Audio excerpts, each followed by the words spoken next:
بسم اللہ الرحمن الرحیم والحمد للہ رب العالمین والصلاة والسلام علی سید المرسلین وعلی آلہ وصحبہ اجمعین، اما بعد۔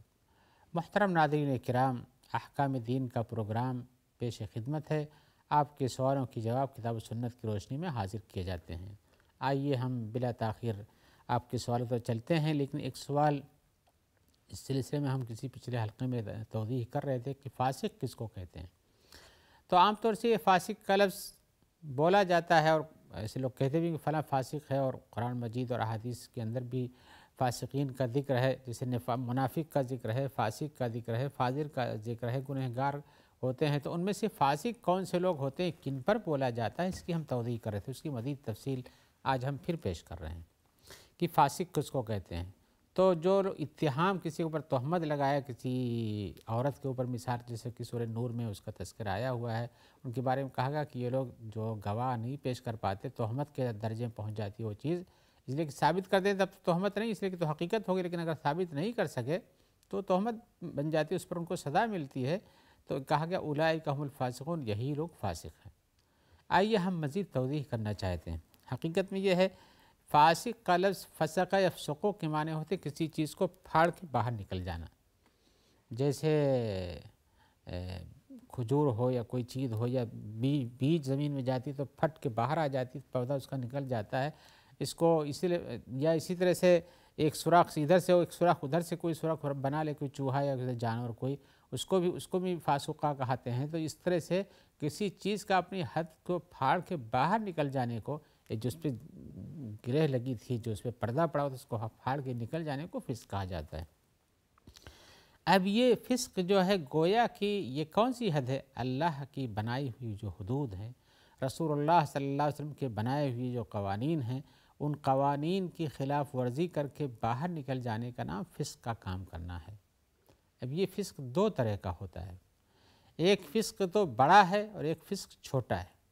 اور دونوں کے اپنے حدود ہیں اور دونوں کے الگ الگ نتائج بھی ہیں۔ فسق بڑا کیا ہے؟ فسق بڑا وہی ہے جس کو ہم کفر سے تعبیر کرتے ہیں، کفر سے تعبیر کرتے ہیں، اور اس کی مثال جیسے اللہ تعالیٰ نے فرمایا ہے سورہ الف لام میم سجدہ میں، افمن کان مؤمنا کمن کان فاسقا، کیا وہ شخص جو کہ مومن ہے اس طرح سے ہو جائے گا جو فاسق ہوتا ہے؟ لا یستوون، برابر نہیں ہو سکتے ہیں۔ یہاں مومن بمقابل فاسق بمعنی کافر کے ہے، تو یہاں لفظ فاسق کافر پہ بولا گیا ہے۔ تو فاسق کا ایک لفظ کافر پر بھی بولا جاتا ہے، اور اس کو بڑا فسق کہتے ہیں، جو کہ دین سے باہر کر دیتا ہے۔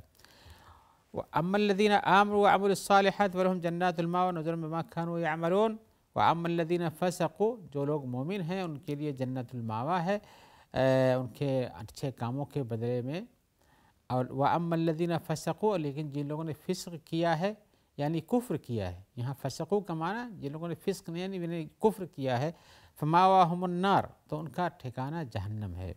کلما ارادوا یخرجوا منها اعیدوا فیہا، جب جب چاہیں گے کہ اس سے باہر آ جائیں اس میں دوبارہ لوٹا دیے جائیں گے۔ وقیل لهم، اور ان سے کہا جائے گا ذوقوا عذاب النار الذی کنتم بہ تکذبون، اس جہنم کی آگ کا عذاب برداشت کرو جس کی تم تکذیب کرتے تھے، جھٹلاتے تھے کہ نہ کوئی جہنم نہ کوئی عذاب ہے، آج وہ تمہارے سامنے، تو اس کا عذاب برداشت کرو۔ تو یہاں فسق کا معنی وَأَمَّا الَّذِينَ فَسَقُوا فَمَأْوَاهُمُ النَّارُ، جن لوگوں نے فسق کیا ان کا ٹھکانہ جہنم ہے، یہاں فسق کا معنی کفر کا ہے، کفر کا ہے۔ لیکن ایک فسق کا لفظ اس پر بھی بولا جاتا ہے، اس سے کم درجے کا ہوتا ہے، اس کے معنی جہنمی اور کافر کے نہیں ہوتے ہیں بلکہ گنہگار کے ہوتے ہیں، تو جو کفر تک نہیں پہنچاتا ہے۔ قرآن مجید میں اللہ تعالیٰ کا حکم وَلَٰكِنَّ اللَّهَ حبب الیکم الایمان وزینہ فی قلوبکم وکرہ الیکم الکفر والفسوق والعصیان۔ اللہ تعالیٰ فرماتے ہیں کہ اللہ تعالیٰ نے تمہارے لیے تمہاری طرف ایمان کو محبوب بنا دیا ہے، اور تمہارے دلوں میں وہ اچھا بنا دیا ہے، وکرہ الیکم الکفر، اور تمہارے دلوں میں کفر کو، والفسوق، اور فسق کو، والعصیان، اور نافرمانی کو مکروہ ہے، ناپسندیدہ بنا دیا ہے۔ یہاں جو کر رہا ہے لیکن الکفر والفسوق والعصیان، یہ تین چیزیں، کفر اور فسق اور عصیان، تو ظاہر بات ہے یہاں تین چیزیں ہیں۔ یہاں کفر کے در فسق کا معنی یہاں کفر کا نہیں، کفر کا ذکر تو پہلے ہو چکا ہے۔ تو یہاں پر کفر الگ ذکر کیا، فسوق کو الگ ذکر کیا اور عصیان کو الگ ذکر کیا، اور ایسی صورت میں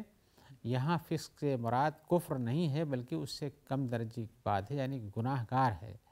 اسی لیے جو محاکم اور کورٹ وغیرہ میں قاضی لوگ فاسق کی شہادت قبول نہیں کرتے ہیں۔ فاسق یعنی گنہگار ہوتا ہے، یعنی کافر کے تو ویسے ہی معلوم ہے کہ اس کی شہادت مقبول نہیں ہے اسلامی کورٹ میں، لیکن فاسق کی شہادت جو یعنی اسلامی کورٹ میں وہ شہادت مقبول نہیں جس کا تعلق احکام اسلامی سے ہے، لیکن جس کا عام شرعی دینی اور یعنی لوگوں کے معاشرتی معاملات سے وہاں گواہی چل بھی سکتی ہے، لیکن فسق کا معنی یہاں کفر نہیں ہے۔ تو گویا کہ فسق کا الگ معنی ہوتا ہے جب وہ کفر کے درجے کا نہ ہو تو اس کو فسق یعنی گناہ کا معنی ہے، لیکن کبھی قرآن مجید میں فسق کا لفظ کفر کے لیے بھی استعمال کیا گیا ہے۔ لہذا فسق دو طرح کا ہوا، ایک فسق بڑا ہوا، ایک فسق چھوٹا ہوا۔ چھوٹا فسق یہ قابل توبہ ہے، بڑا فسق یہ قابل توبہ نہیں بلکہ اس کو کافر ہے تو اس کو ایمان لانا پڑتا ہے۔ لہذا فسق کا یہ مفہوم ہے۔ اب یہ فسق جو چھوٹے گناہ ہیں، اس میں چھوٹے گناہ جن پر اصرار کیا جائے، اور اس میں بڑے گناہ بھی آتے ہیں جو اسلام سے نکالتے نہیں، تو جیسے کسی پہ تہمت لگا دینا ہے یا چوری وغیرہ کرنا ہے، یہ سب بھی فسق کا سب کام ہے، تو اس سے بچنا چاہیے، اس سے توبہ کی گنجائش ہے۔ آئیے ہم ایک نئے سوال کی طرف آتے ہیں۔ اس سوال میں ہمارے بھائی پوچھ رہے ہیں کہ کیا وہ لوگ جو مزاروں کی یا قبروں کا طواف کرتے ہیں، اس کے طواف جیسے خانہ کعبہ کی طرف کے درمیان پاس ویسے طواف کرتے ہیں، جبکہ وہ حکم نہیں جانتے ہیں، تو ان کا کیا حکم ہے؟ کیا وہ مشرک ہو جائیں گے یا کہ ان کے اوپر وہ جہنمی ہو جائیں گے، کہ ان کا کیا حکم ہوگا؟ حقیقت میں یہ مسئلہ بہت ہی مشکل اور گنجرک ہے، اس میں بہتوں کو بہت سے احکام اس میں معلوم نہیں ہوتے ہیں، یعنی کچھ لوگ اپنے اسی ماحول میں پیدا ہوئے، اسی کو سمجھے، اسی کو جانے چلے گئے، وہ حکم کے بارے میں پتہ نہیں تھا توحید کیا ہے، یہ کیا ہے، اور یہ اس چیزیں شرک میں آتی کہ نہیں آتی ہے، نہ ان کو سمجھایا جاتا ہے۔ تو ایسا آدمی جو جاہل ہو اس کا الگ حکم ہے، لیکن جو آدمی جانتا ہو اور اس کے باوجود بھی ایسا کرتا ہو تو اس کا الگ حکم ہوتا ہے۔ لہذا اس کو عمومی طور پر ایسے ہی حکم نہیں لگا دینا چاہیے۔ حقیقت یہ ہے کہ یہ دو طرح کے لوگ ہیں، ایک وہ ہیں جو طواف کرتے ہیں، وہاں جاتے ہیں، اس کے پاس پہنچتے ہیں، لیکن صاحب قبر کی عبادت کے لیے نہیں جاتے ہیں، نہ ان سے دعا طلب کرنے کے لیے جاتے ہیں، نہ ان سے اپنی مدد طلب کرنے جاتے ہیں، اس زیارت کے لیے جاتے ہیں، چلے گئے اور وہاں گئے، ان کے لیے دعا کی اور چلے آئے۔ یہ اس طرح کی زیارت تو مسنون ہے، لیکن پھر بھی ایسے لوگوں کہ جہاں اس کام کو برابر کیا جاتا ہے اس میں شریک ہونا یہ مستحسن کام نہیں ہے۔ اور یہ ایسا آدمی جو وہاں جاتا ہے کہ قبر پہ جانا چاہیے، اس سے فائدہ، صحیح بات ہے، قبر پہ جانے سے، وہاں اس کے دعا کرنے سے، قبروں پہ جا کے اپنے لیے عبرت حاصل کرنے سے اور موت کو یاد کرنے سے فائدہ ہوتا ہے انسان کا، لیکن اگر یہ مقصود نہ ہو، بدل جائے اور اس بدلے ہوئے مقصود کو وہ نہ جانے، جاہل ہو تو اس کا الگ ہو، لیکن جو آدمی جانتا ہو تو ایسا آدمی جو اس کا مقصد سے نہیں جاتا ہے کہ ان کے ساتھ شرک کرے، ان سے دعا طلب کرے، ان سے اولاد مانگے، یہ سب نہیں، تو اس کو مشرک نہیں کہہ سکتے ہیں۔ اور لیکن وہ مبتدع ہے، بدعت کا کام کرتا ہے، جو شریعت کا حکم جس پر نہیں وہ کام کرتا ہے، اس لیے کہ وہاں ان کے ساتھ جا کر کے اگر وہ حکم نہیں جانتا تھا جاتا ہے تو اس کو یہ حکم اسلام سے خارج نہیں کر سکتے، لیکن اس کا یہ عمل شرک ہے، چھوٹا شرک ہے۔ ایک تو آدمی جان بوجھ کے کفر کرتا ہے اور کفر شرک کے کام کرتا ہے تو کفر کے درجے میں جب پہنچ جاتا ہے، لیکن جو آدمی جانتا نہیں لیکن ایسا کرتا ہے، اسے دین کی خبر لینی چاہیے، دین کے بارے میں پتہ کرنا چاہیے تھا۔ لیکن ایک آدمی ایسا ہے جو وہاں جاتا ہی ہے عبادت کے نام پر، ان کے لیے نظر ماننے کے نام پر، ان کے طواف کرنے کے نام پر، ان کے طواف کو کئی مرتبہ طواف کرنے کو حج کا درجہ دیتا ہے، اور یہ سب چیزیں ہوتی ہیں، جبکہ شریعت سے اس کا کوئی ثبوت نہیں ہے، اس لیے کہ شریعت میں کوئی حکم لگتا ہے تو دلیلوں کی بنیاد پر لگتا ہے، لوگوں کے کہنے پر یا لوگوں کے خوابوں پر کوئی حکم نہیں لگتا ہے۔ لہذا اسے توحید کے بارے میں سمجھنا چاہیے، اللہ کی الوہیت اور ربوبیت کا جو مقام ہے اس مقام پر کسی اور کو پہنچانا یہ اللہ کو پسند نہیں ہے، لہذا ایسا کام کرے گا جو اللہ کے لیے کیا جاتا ہے اور اسی کو اپنا عقیدہ جانے گا اور اسی کے حساب سے ان کے پاس روئے گا، گڑ گڑائے گا، قبر پہ سجدہ کرے گا، نظر و نیاز کرے گا، بال کٹوائے گا اور اسی کو کرنے ہی کو دین سمجھے گا، ایسا آدمی خطرے میں ہے۔ اگر جاہل ہے، نہیں جانتا بالکل، تب تو اس پر اللہ کے ہاں گنجائش ہے، معافی مل سکتی ہے، توبہ اس کی ہو سکتی ہے۔ لیکن جو آدمی اس کو حقیقت میں سمجھ کے کرتا ہے اور اسی کو دین سمجھتے اسے مر جاتا ہے، اس کے بارے میں کوئی حکم لگانا ہم لوگوں کے لیے کہ اگر وہ نماز بھی پڑھتا ہے، روزہ بھی رکھتا ہے، حج بھی کرتا ہے، زکوٰۃ بھی دیتا ہے اور یہ سب بھی کام کرتا ہے، تو اسی کو مشرک کہتے ہیں، لہذا اس کا کام خطرے میں ہے۔ اور یہ جاننا چاہیے کہ شرک اللہ تعالیٰ کو پسند نہیں ہے، اللہ تعالیٰ کو پسند نہیں ہے۔ انہ من یشرک باللہ فقد حرم اللہ علیہ الجنہ، کہ جو آدمی اللہ کے ساتھ شریک کرتا ہے، اللہ تعالیٰ اس کے لیے جنت کو حرام قرار دیتے ہیں، مأواہ النار، اور اس کا ٹھکانہ جہنم بنا دیتے ہیں، وما للظالمین من انصار، اور ظالموں کے لیے کوئی مددگار نہیں ہے۔ تو شرک سے بچنا چاہیے، اور قبروں کی زیارت کرنا منع نہیں ہے۔ قبروں کی زیارت اس معنی میں آپ جائیں اور وہاں پہنچیں، مقبرے میں جائیں، دعا کریں، اپنے لیے بھی اپنے لیے کریں یا اپنے ان مردوں کے لیے کریں، لیکن وہاں جا کے اپنے لیے دعا کرنے کا یہ مفہوم نہیں کہ ان سے استعانت کر کے مانگیں کہ اللہ ان کے واسطے سے، ان کے توسل سے، ایسا کچھ نہیں ہے، بلکہ وہاں جا کر کے انسان کو اپنے لیے عبرت کا سامان پیدا کرنا چاہیے، اور جس قبرستان میں گیا ان کے اوپر سلام کرنا چاہیے اور ان کے لیے دعا کرنا چاہیے،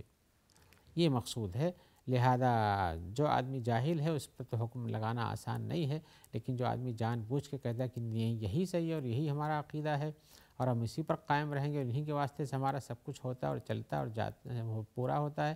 اس کا حکم الگ ہوتا ہے۔ آئیے ایک اور سوال کی طرف چلتے ہیں، کچھ اسی سے ملتا جلتا ہے۔ وہ پوچھتے ہیں کہ آج کے زمانے میں جو کرسچن پائے جاتے ہیں، کیا یہ بھی کافروں کی شمار میں ہیں؟ یہ ہے کہ وہ اہل کتاب ہیں، ان کے نجات کی گنجائش موجود ہے، اور اہل کتاب کس کو کہتے ہیں؟ اس لیے کہ اہل کتاب کا لفظ جو ہے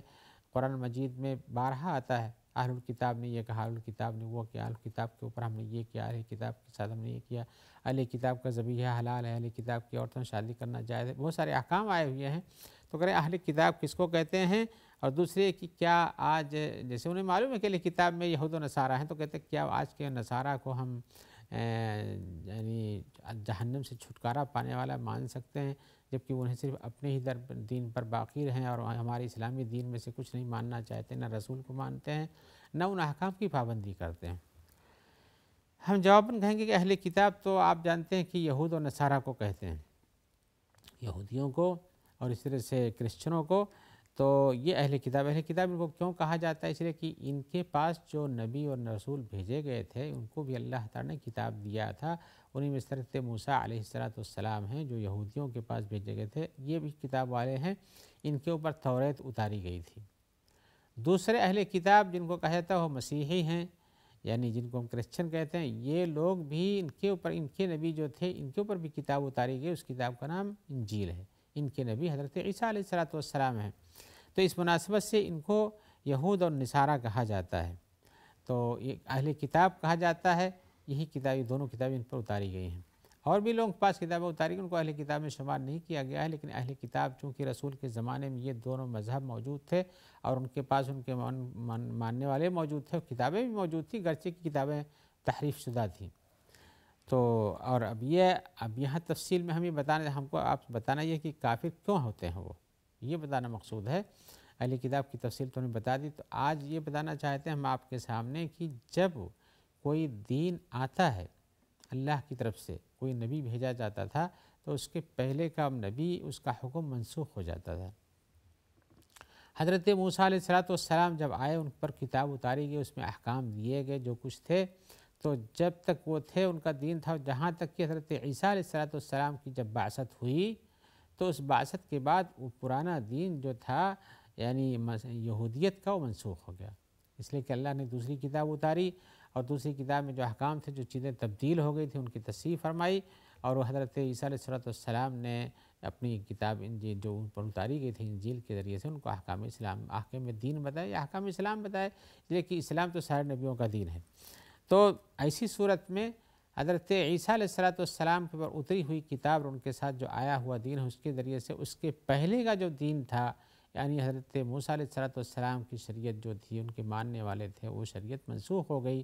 اب اللہ نے جو نئی شریعت حضرت عیسیٰ علیہ السلام کے ہاتھوں بھیجی، وہ نافذ ہو گئی۔ ایسی صورت میں حکم یہ بنتا ہے کہ یہود کو حضرت عیسیٰ علیہ السلام پر ایمان لانا چاہیے اور وہی ایمان مقبول ہوگا، نہ کہ ان کے آنے کے بعد حضرت موسیٰ کے ساتھ لانا ایمان مناسب ہوگا۔ لیکن انہوں نے ان کی مخالفت کی، ان کے ساتھ دشمنی کی، ان کو قتل کرنے کی کوشش کی، ان کے دین کو مٹانے کی کوشش کی۔ ہم اس تفصیل میں نہیں جانا چاہتے، لیکن یہ بتانا چاہتے ہیں کہ اس دین حضرت عیسیٰ علیہ السلام کے دین کے آنے کے بعد یہودیت کا دین منسوخ ہو گیا تھا۔ اس کے بعد ہم یہ بھی بتانا چاہتے ہیں کہ حضرت رسول محمد صلی اللہ علیہ وسلم کی آمد کے بعد حضرت عیسیٰ علیہ السلام کا دین بھی منسوخ ہو گیا۔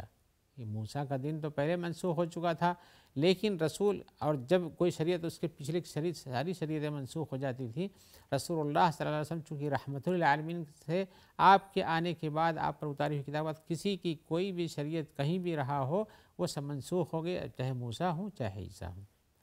اور ان پر جو آئی ہوئی کتاب اس کے احکام بھی منسوخ ہو گئے۔ تو ایسی صورت میں یہ اسلام کا دین ساری شریعتوں کا ناسخ کرنے والا ہے، مٹانے والا ہے، اور اللہ کے نزدیک مقبول دین اسلام رہ گیا ہے۔ تو ایسی صورت میں یہی بات ہے، وَمَن يَبْتَغِ غَيْرَ الْإِسْلَامِ دِينًا فَلَن يُقْبَلَ مِنْهُ، قرآن مجید کی آیت ہے، اور جو اسلام کے علاوہ کوئی دین تلاش کرے گا اس سے قبول نہیں کیا جائے گا۔ یہ اللہ کا عام اعلان ہے، اور یہ بھی اعلان ہے ان الدین عند اللہ الاسلام، مقبول دین، پسندیدہ دین اللہ کے پاس اسلام ہے۔ تو ایسی صورت میں اسلام کے علاوہ کوئی دین کوئی دھرم مقبول نہیں، چاہے وہ یہودیت ہو چاہے مسیحیت ہو یا کوئی اور بھی کسی کا دھرم ہو۔ ایسی صورت میں آپ کا جو سوال ہے کہ کیا مسیحی یہ کافروں کے درجے میں ہیں، جی ہاں، جب وہ اسلام آیا تو ان کا دین جب مٹ گیا تو ان کو ضرورت ہوئی کہ اس دین پر ایمان لائیں جو محمد صلی اللہ علیہ وسلم کے ساتھ اتارا گیا ہے، یعنی ان کو اشہد ان لا الہ الا اللہ وان محمدا عبد اللہ ورسولہ یا ان محمد رسول اللہ یہ کہنا چاہیے۔ یہ مسیح کے بارے میں جو ان کے احکام عقائد ہیں ہم ان کو نہیں تسلیم کرتے، نہ قرآن تسلیم کرتا ہے، لہذا وہ دین مٹ چکا ہے، اور یہ ایسی صورت میں نصارہ بھی اس مذہب پہ نہیں رہیں گے تو وہ بھی کفر کے درجے میں شمار کیے جائیں گے۔ اور مزید تفصیلات ہم اس میں پیش کرنے کے لیے انشاءاللہ کسی اور وقت میں آپ کے پاس پیش کریں گے،